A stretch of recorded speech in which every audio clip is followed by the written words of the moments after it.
Fala, meus amados, tranquilo? Pessoal, isso aqui é mel na chupeta, hein? Esse aqui é festa, farra do boi bumbá, meus amados. Olha só. Vamos perceber o seguinte aqui, ó. Opa, pera.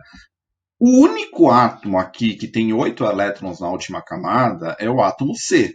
Olha só, ele tem 8 elétrons na camada L dele, tudo bem? Então, assim, é o único átomo que obedece à regra do octeto, tá? Paulo, mas esse camarada aqui tem dois, você falou com dois também.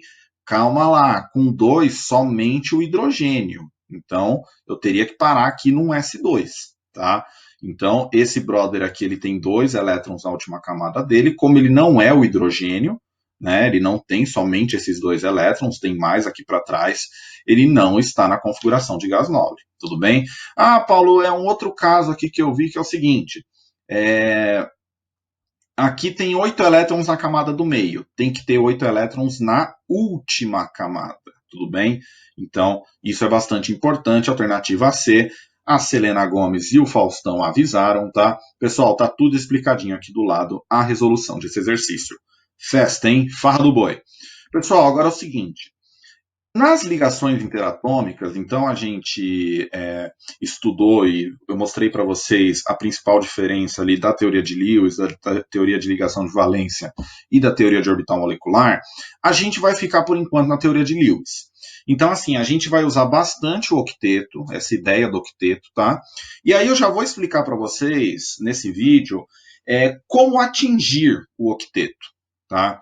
Mas, como a gente hoje vai estudar as ligações iônicas, eu preciso falar uma coisa para vocês. O que acontece numa ligação iônica? Então, olha só. Eu tenho uma interação eletrostática, então uma interação entre cargas opostas, ok? E esses íons são formados, em geral, com base na regra do octeto. Então, assim, se um átomo recebe elétrons para ficar com a regra do octeto completa, ele acaba de virar um elétron com carga negativa, um ânion. Ele recebeu elétrons. Agora, se ele perde elétrons para fazer isso, ele acaba de virar um cátion, tá? Pessoal, qual que é a ideia principal aqui? É o seguinte, ó. Quando você tem a ligação iônica, você vai ter atração entre cátions e ânions, tudo bem? E o que vai acontecer?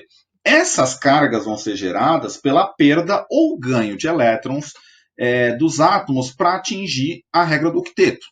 Então, assim, quando eu falo para vocês elétrons de valência, que eu já vou ler para vocês aqui nessa tabela, eu estou falando da última camada do átomo. Sempre a última camada é a camada que vai participar da ligação química, tá? Então, olha só. No caso da ligação iônica, eu vou pegar metais. Por que os metais? Os metais, geralmente, eles têm um, dois ou três elétrons na camada de valência. E o que acontece? Tendo 3 elétrons na camada de valência, compensa muito mais para eles perderem esses elétrons e ficarem com a camada anterior completa, do que receberem, por exemplo, no caso de um cara que tem 1 elétron, ele receber 7 elétrons para completar a sua camada. Tá? Então, assim, se ele doar 1 elétron, o que vai acontecer com ele? A camada anterior passa a ser a camada de valência e ela estará completa. Percebam o seguinte, a gente pode observar isso aqui no átomo B. Olha só. Se esse camarada perder esse elétron, essa camada ela desaparece. Camada eletrônica vazia desaparece. Qual passa a ser a última camada dele? A camada L. A camada L vai estar completa? 2 mais 6, 8 elétrons. Então, para esse átomo B, compensa muito mais doar 1 elétron, virar um cátion, do que receber 7 elétrons. Perfeito? Então, essa é a ideia principal com relação aos metais. Tá? Pessoal, os metais eles tendem a formar cátions. Paulo, como é que eu descubro a carga desses cátions? É a quantidade de elétrons que esses camaradas perderam para poder chegar no octeto. Tá? Então, ó, o sódio, por exemplo, ele perde 1 elétron e chega no octeto. Ele gera esse cátion Na+. O cálcio ele já precisa perder 2 elétrons. O alumínio ele já precisa perder 3. E o chumbo ele precisa perder 4. Então, assim, a partir dessa ideia, você consegue descobrir as cargas dos seus cátions metálicos. E os ânions, Paulo, como é que funciona? Os ânions são o seguinte: Os ânions são formados por não metais, então é a outra extremidade da tabela periódica, tá? E esses camaradas, eles vão ter na última camada, 5, 6 ou 7 elétrons. Então eles vão ter uma tendência a ganhar elétrons. Porque é o seguinte, o camarada que tem 7 elétrons, é muito melhor ele ganhar um elétron para ficar com 8 do que ele doar 7 elétrons para ficar com 8 na camada anterior, tá? Então, esses camaradas aqui têm uma tendência muito grande em receber elétrons. Logo, eles vão formar os ânions de carga negativa.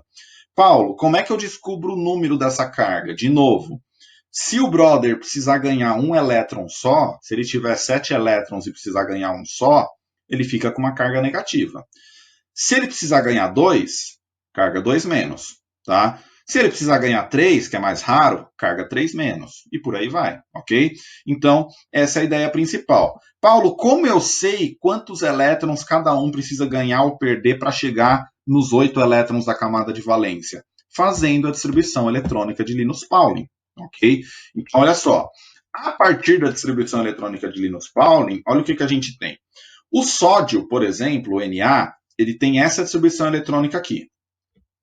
Ele tem um elétron na última camada. Qual que é a tendência dele?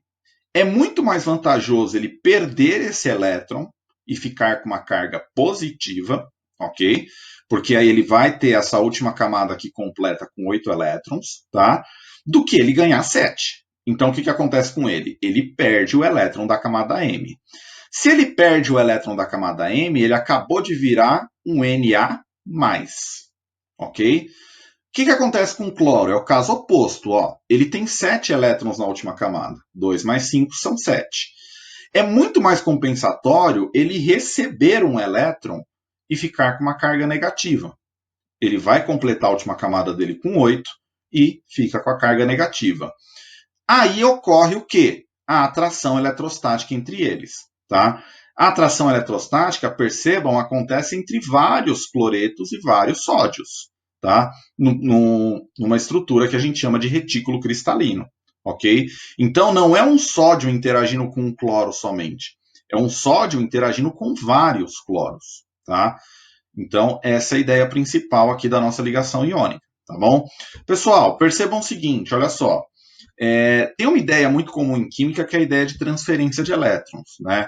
E com certeza, se algum de vocês já viu ligação iônica, algum professor já falou para vocês, a ligação iônica acontece pela transferência de elétrons. Pessoal, mas aí é o seguinte, olha só, vocês têm que tomar muito cuidado quando vocês falam isso, porque é o seguinte, pela mecânica quântica que a gente estudou no capítulo 5, a gente não tem certeza da posição desses elétrons aqui. Então, a gente não consegue afirmar que esse elétron foi doado para o átomo de cloro. Tá? O que a gente pode afirmar é que ele saiu do átomo de sódio, ok? Pode ter ido para qualquer átomo de cloro daquele aglomerado que eu mostrei para vocês, tá?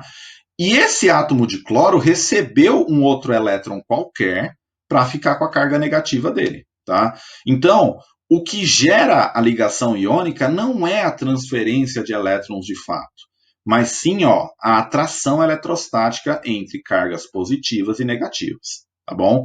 Então, isso aqui é importante vocês terem em mente, tá? Pessoal, com base nessa ideia, aqui o casal Brumar, né, o casal que já foi em outros tempos Esperança do Hexa, hoje nem é Esperança mais. Exercício lá da página 10, tá? Para vocês completarem aí o que acontece em cada um dos passos da nossa ligação iônica.